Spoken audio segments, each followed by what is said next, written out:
Bonjour, aujourd'hui nous allons rencontrer le plus ancien de nos sapeurs-pompiers volontaires encore en activité au sein du 1077. Il s'agit de l'adjudant-chef Claude Thomas du centre d'incendie de secours du Châtelet-en-Brie.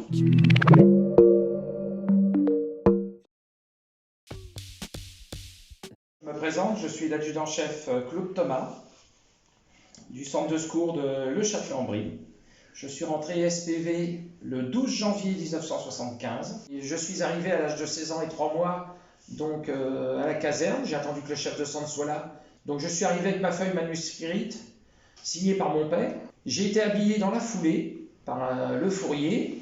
Et le jour même, la sirène sonnait, je suis monté dans le camion sans avoir aucune connaissance et nous apprenions tout sur le terrain grâce aux anciens qui prenaient le temps de nous expliquer. Je suis dans ma 47e année depuis le 12 janvier 2021, pardon. 47 ans, c'est pas rien, hein. Je sais, ça fait un beau parcours. Je n'ai jamais familier à ma mission. J'ai toujours été présent, même pendant l'année de service militaire. Je prenais des gardes le week-end et j'assumais mes fonctions de sapeur-pompier volontaire.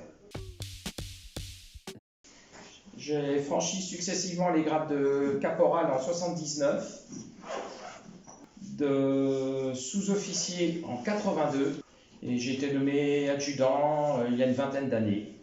Issu d'une famille de sapeurs-pompiers, mon père était sapeur-pompier bénévole au centre communal de Férissi.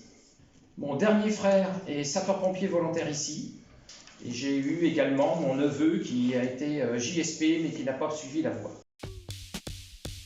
Alors, tout d'abord de voir mon père quitter son emploi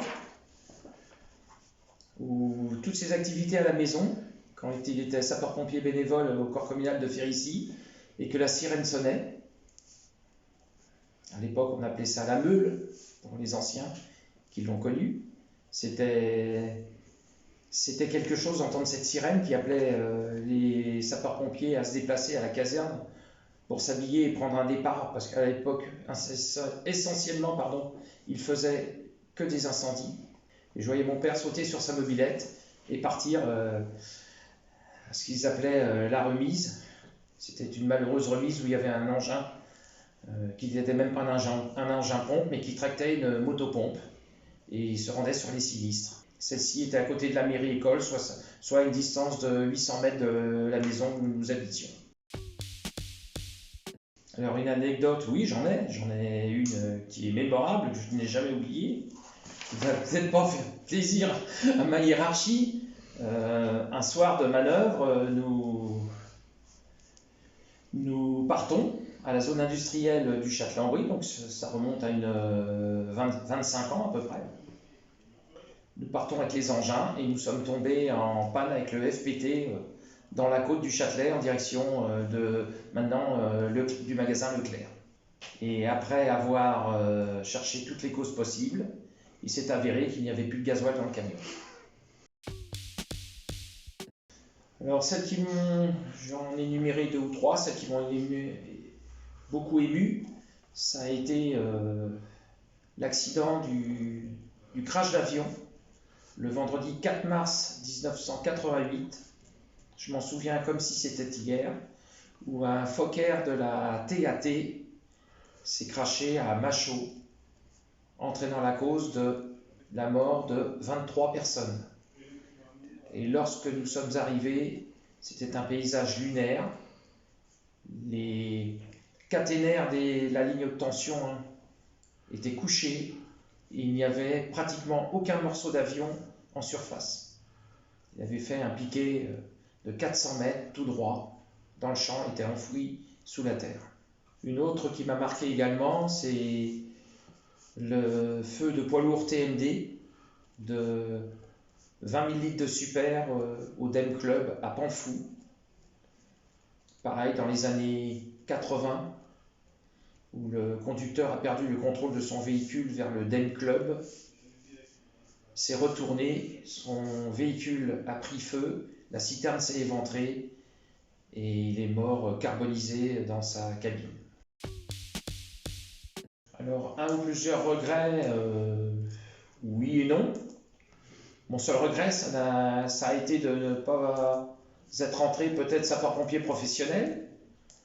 Mais à côté de ça, j'ai fait un parcours sapeur-pompier en sécurité incendie chez Safran, SNECMA, à Villaroche, où je suis resté 34 ans et où j'ai œuvré au même titre que si j'avais été pompier professionnel, puisque nous étions considérés comme des pompiers professionnels, nous étions maison et avions une caserne.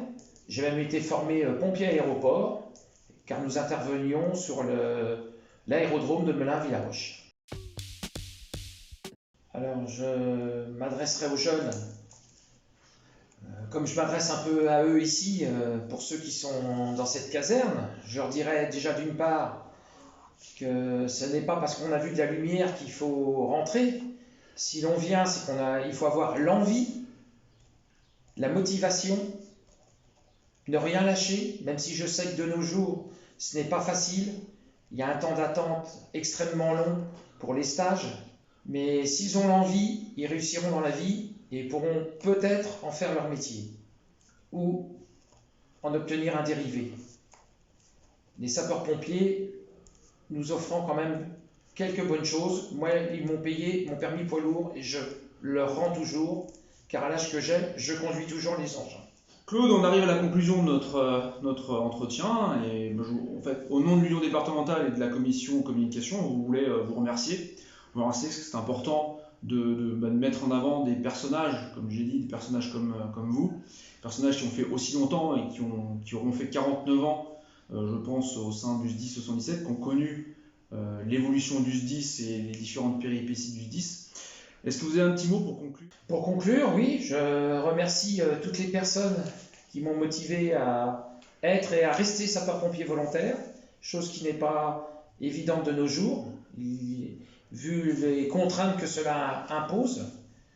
Je remercierai particulièrement l'adjudant Terret, qui a été un de mes chefs de centre dans les années 90, qui n'est resté que très peu de temps, et qui a su redynamiser cette caserne, ainsi que ses prédécesseurs, et surtout la personne qui m'a recruté, le sergent-chef Dionnet, qui a cessé ses activités de chef de centre pour rentrer maire de la commune, et qui malheureusement est décédé.